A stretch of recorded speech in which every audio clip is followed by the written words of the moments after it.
મકાન કેવી રીતે બાંધવું એ આજે દરેક જાણે છે, પણ મકાનમાં કેવી રીતે સંપીને રહેવું એ કોઈ શીખવતું નથી.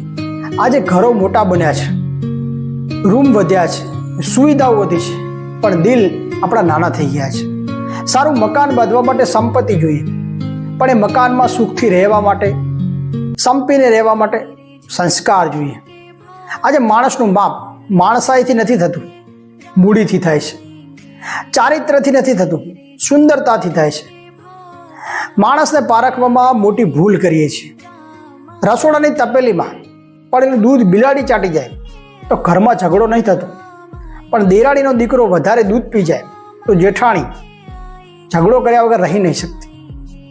મિત્રો, આપણી સંસ્કૃતિ રહી છે અતિથિ દેવો ભવ, પણ આજે કોઈ અચાનક ઘરે આવી જાય તો દિલથી સ્વાગત કરવાનું મન થાય છે. આપણે ભૂલી ગયા છીએ લુખું સુખું ખાઈ લો, પણ અતિથિને સન્માનથી જમાડો. સંસ્કારોનું નિર્માણ 3 વસ્તુથી થાય છે: શ્રદ્ધા, પ્રેમ અને શાંતિ.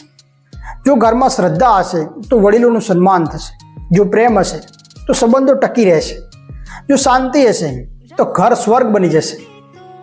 બાળકોને સંસ્કાર શીખવવા માટે સૌપ્રથમ આપણે બદલાવવું પડશે, કારણ કે બાળકો સાંભળે ઓછું, જોવે વધારે. ચાલો સંકલ્પ કરીએ, મોટું મકાન નહીં, મોટું મન બનાવીએ.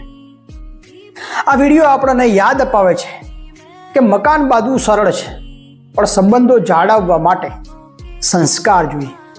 જો વિડીયો ગમ્યો હોય તો વિડીયોને લાઈક કરો, શેર કરો અને મારા વાલા ચેનલને સબસ્ક્રાઈબ કરો.